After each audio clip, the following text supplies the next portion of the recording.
Hello friends, so this is the weekly price chart of PYXS stock or Pyxis Oncology INC.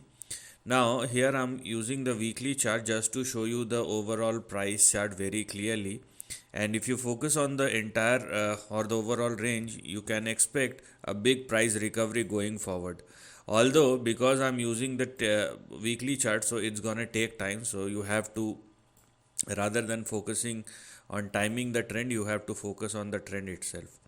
Most importantly, we are talking about on oncology stock, and these kind of stocks are extremely sensitive to news. So any bad news and you will see a crash of 80 to 90%.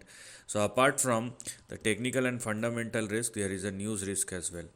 As far as the active range is concerned, which starts with 1.39 as our support, and we have 1.14 as far as the stop loss is concerned. So make sure that this particular stock prima facie must not fall below these two levels, otherwise downside may resume once again.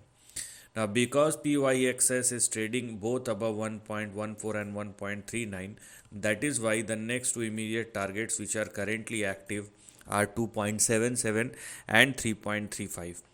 Now, if you want to go beyond 3.35 or more, then you have to wait for the breakout to happen. And only after 3.35, you can go for the next big swing, which may push this particular stock towards the upper end of the range, and it will be in between 5.58 and $7. So, here I'm not talking anything out of the syllabus. I'm just talking about this specific range, and you can clearly see the price behavior of this particular stock, and if things works out, you can expect a big price recovery. Also, if you are looking, or if you try to go beyond 7, then obviously it requires a breakout at or above that, so let us just not go for that.